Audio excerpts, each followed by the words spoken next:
So I want to do a quick video to talk about some goals I have personally for 2018, and I hesitate to call them New Year's resolutions because I feel like a lot of these things are things that I have been working on throughout 2017 in particular, but it's things that I want to continue to work on and maybe lump in a few other items that I'd like to address going into 2018. So I thought I would just kind of share those with you, give you an idea, those of you who enjoy my work or what have you, to kind of understand where I'm at and where I want to go and just what I've been thinking about lately.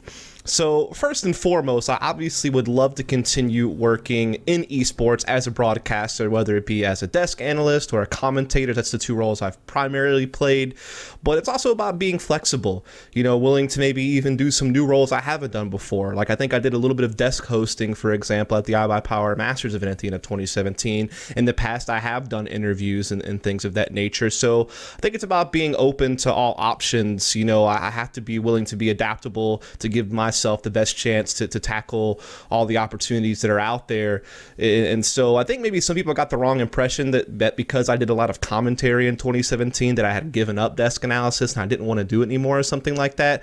That's totally not the case. I mean, the bottom line is just the way things played out. Typically tournament organizers come to me with a role in mind and I just kind of go with the flow. Also, I'll admit I do enjoy commentary a lot, so it was a lot of fun to get to that in 2017, particularly getting to work with Vince, which is someone I like to work with a lot. Good friend of mine. Think he's very talented, obviously very fun to work with. Got to work with plenty of other talented people and people I enjoy working with as well throughout the year. And I do enjoy tactics and strategy a lot, and I feel there's more room for that in color commentary as opposed to desk analysis. But the bottom line is I enjoy being a broadcaster. I enjoy being all of those roles. And so that's something I obviously want to continue to do going into 2018. I'm ready and willing to take on pretty much any opportunities. I'm certainly reaching out to people, all the tournament organizers you can think of. I've sent messages to, been trying to reach out privately. We'll just have to see what happens basically at the end of the day when it comes to that. Tied into that, I want to continue improving on my commentary and analysis. That's obvious. I think everyone kind of strives to do better and to improve and to add new things to their repertoire. And I feel like in 2017, particularly the last half of the year, when I was at DreamHack Summer or doing DreamHack Malmo remotely or doing iBuyPower Masters or some of the different online events I did at the end of 2017, I really wanted to focus on slowing down my talking speed, speaking more clearly, not talking too fast. Yeah, I have all these ideas I want to get out. I know I have limited time to do so, but I need to be careful that I'm not mispronouncing words or talking too fast where people have difficulty following me. And so talking speed was definitely a big thing I've tried to tackle, and I think I did make some strides in that area, but it's something I want to continue to focus on in 2018. Redundancy is another thing. I think I would reiterate the same point far too often in broadcast, and while I think there's certainly times where you need to reiterate something, depending on what's going on in a tournament or in a specific match, I think I definitely still could improve on being a little bit better about moving on to the next point more quickly and focusing on the most important things. And even if something I think is really, really important, make the point. You don't need to keep beating a dead horse or what have you. And so that's something else that I want to continue to work on. Also, balancing the research I do and therefore the insight I want to bring into a broadcast is something else I need to think more about, because I feel sometimes I would force in that insight, or I would focus too much on bringing in supplemental insight and not maybe focusing on something going on in the live game itself. I might miss something that happened in the game because I was too busy bringing up some research I had done. And while I think that research that I bring into the broadcast can be very beneficial, it can set the context for what you're watching. It can bring you that cool tactical information. I know this team likes to do this. I know this player likes to do this. Be on the lookout for this. Or if I see something in game, I could be like, yep, that's a very typical thing this team likes to do. I think that does add value to the broadcast. I think people do like that analysis, but I do need to make sure that I'm balancing that supplemental information with what's going on in game, making sure I'm doing both justice properly, and just making sure that I'm not getting to a point where I'm not focusing on the game enough and I'm missing things that are really important, as well as maybe missing things that I could be talking about with my co-commentator, and making sure that we maybe have better chemistry and we're being more entertaining and having more conversation and just making the broadcast itself better for those reasons. And so those are just definitely some things to consider. Confidence is another big thing, just making sure that I'm confident in what I'm doing and what I'm saying and not, being scared or hesitating. I think just being confident means that you're just going to be more comfortable in general. You're going to have more fun, which means your broadcast is going to be more entertaining, and it's going to make everything else I've mentioned I need to work on easier to do if I'm more confident in what I'm doing. And I think at times I have let, community backlash and things really affect my confidence, and therefore it affected the quality of my product, which is my commentary or analysis, and I can't let that happen. Yes, it's important to take on constructive criticism from different outlets and be able to use that to improve my craft, but there comes a time where I can't get too bogged down and let it affect my psyche and let it affect how I'm broadcasting to a point where it's diminishing the quality of my broadcasting. So that's a big part of it. And I think, like I said, the confidence is going to lead to me being, more entertaining, be able to fit in more jokes or something, be able to bounce around my co-commentator better. I think a lot of things surround that idea of just making sure I'm keeping my confidence. And I feel like I made some strides in that area throughout 2017, particularly the last half. Again, I think if you compare my commentary, the first couple of DreamHack Open events of 2017 with what I did at the end of the year at iBuyPower Masters and DreamHack Malmo and DreamHack Summer, I think there definitely was some improvements in all these areas I've mentioned, but I want to keep that going. I obviously always want to be better than I was before. And so these are some of the areas that I've kind of pinpointed that I know have been weaknesses of mine in the past and probably still are.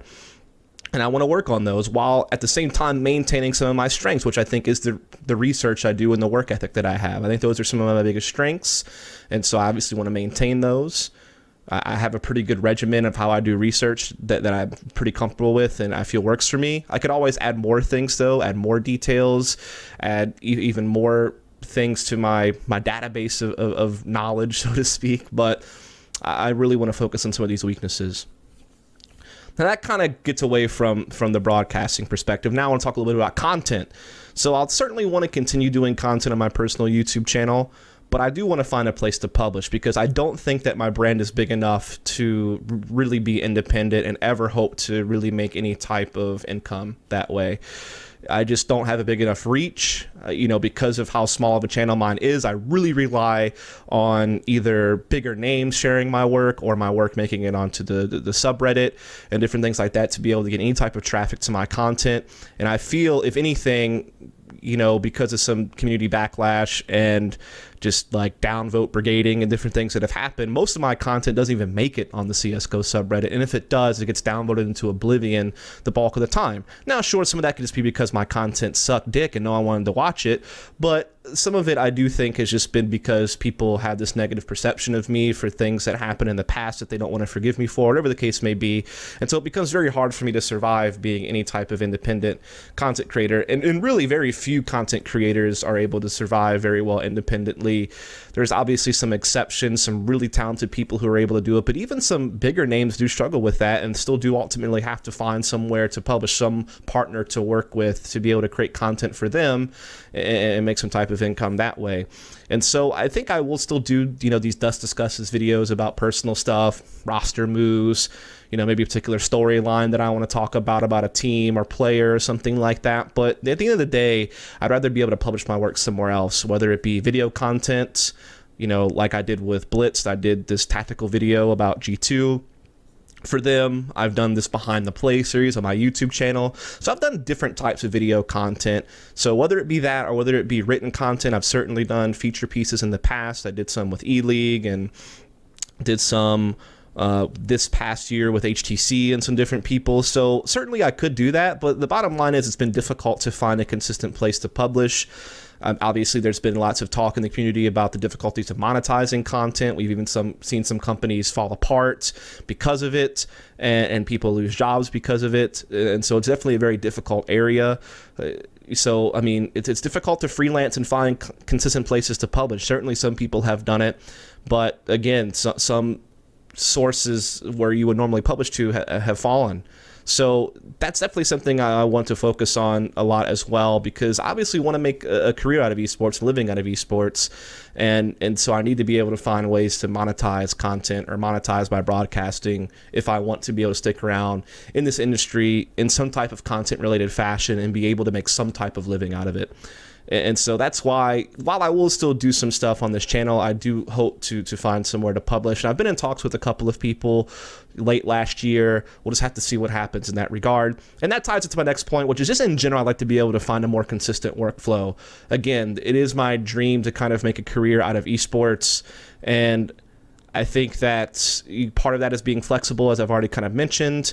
You know, even if it means I have to do something more behind the scenes, something that isn't as front-facing like content or broadcasting, maybe some kind of more behind the scenes role, whether it be dealing with production or, you know, community development or management or some type of just partnership stuff, just whatever the case may be. You know, I'm certainly on the lookout. I'm certainly filling out applications. I'm talking to people privately, but I'm also kind of publicly stating that I'm looking to get this more consistent workflow. I'm, you know, willing and open opportunities, and, you know, my contact information is out there, and feel free to reach out to me. And so those are some of my biggest goals relating to esports and work and things of that nature. I guess I should also add here that this could mean working in other games. I don't want to give up Counter-Strike Global Offensive completely, and I would prefer to work in CSGO or a future Counter-Strike title for as long as possible. But I do have to be open to doing something in another game. We've obviously seen some big names in CSGO do talent work in other games or create content in other games. So that's something else I have my eye on, whether it be one of these future Battle Royale titles or a future FPS title. In particular, I had some interest in Battalion 1944 from Bulkhead Interactive, and so that could wind up being something. So yeah, that's another thing I'd like to add, is I'm certainly willing to maybe look at other games. Right now, there's not a game out that I think I would work in. I mean, I do have fun with PUBG and Fortnite, but I'm not sure if anything would ever come of that. But certainly, I do leave that door open to work in another game alongside working in Counter-Strike, as I need to make sure, again, it's just all about making sure I open myself up to all opportunities. And then finally, I'll just end it by saying another personal goal of mine is just to keep up better with my health when it comes to dieting, working out, sleep schedule, different things like that. I've had an uphill battle with that throughout the past couple of years. You know, at one point, I weighed as much as 235 pounds, and I'm like 5'9", 5'10". So I was really overweight. I got down as low as 210 at one point, so I lost about 25 pounds from my highest to my lowest. But I've also at times kind of come back up to like 220 and then drop back down to 215. And I never really got below 210. I never really broke through that plateau and like truly got to the goal, which my original goal was just to get below 200. And then once I got below 200, set a new goal. And so that's something I'm really going to focus on a lot. I feel like I said, I made a lot of strides in that last year, but anytime I'd travel for a few weeks or, you know, what have you, or something personal would happen in my life that would kind of knock me off track. Some of it's just discipline issues, just not keeping up with something the way that I should. And so I really want to make sure that even if I'm traveling or even if something happens in my life, I make sure that I focus on keeping my fitness where it needs to be and make real progress on that. Like I said, I've made progress in the past, but I've also had, you know, relapses, if you want to call it that, or what have you, back into the side I don't want to be on. So that's definitely something else I want to tackle. Anyway, didn't want to make this super long, but just wanted to give you some thoughts on kind of where I'm at and what I want to look forward to in 2018. And yeah, please follow, subscribe for more content. Thanks so much.